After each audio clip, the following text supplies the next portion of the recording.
Welcome.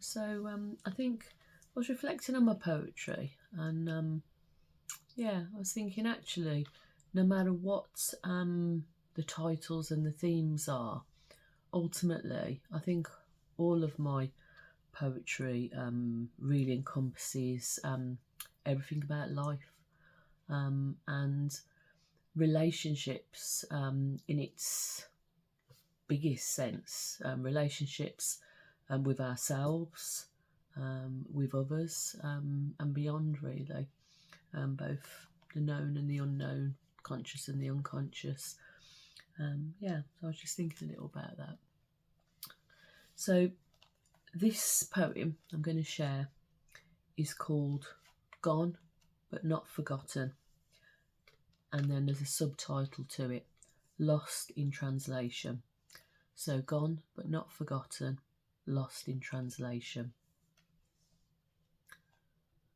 To ponder and wander off in the mind, and traverse the pathways and where they may lead.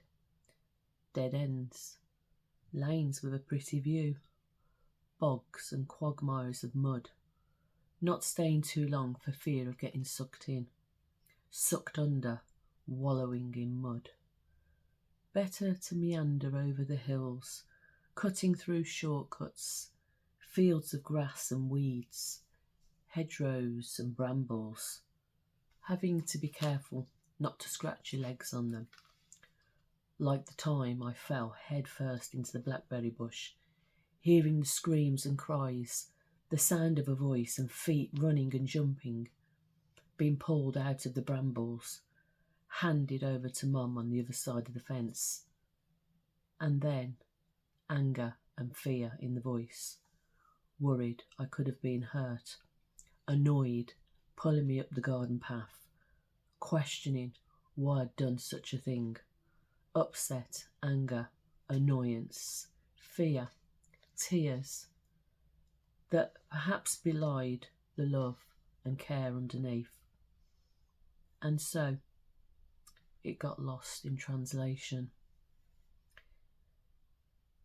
meandering in the depths of the paths of memory. Some paths barely trodden, others covered in brambles and weeds, not walked down for a long time, and some maybe best forgotten, leaving behind in the depths of the far-flung haziness of memories tucked away, discarded, not wanted, almost forgotten, but not completely perhaps.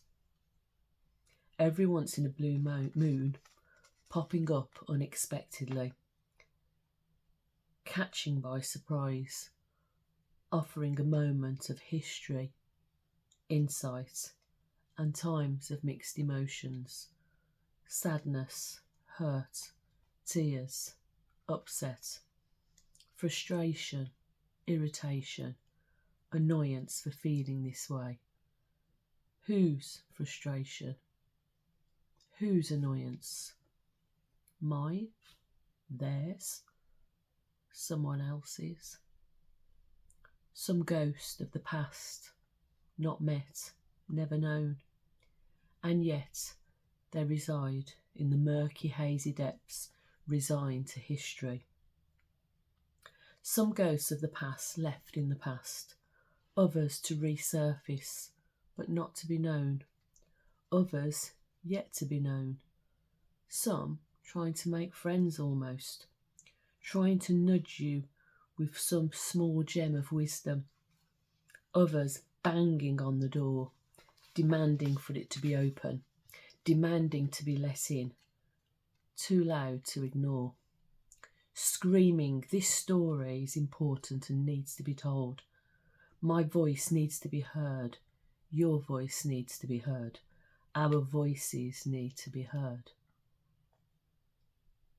And some sense of understanding, not all, but some, taking the pieces that matter and rewriting history, rewriting his story, rewriting her story, rewriting the narrative, for the sake of those gone before, for the sake of those present, and for the sake of those to come. And that was called Gone But Not Forgotten, Lost in Translation. Thank you.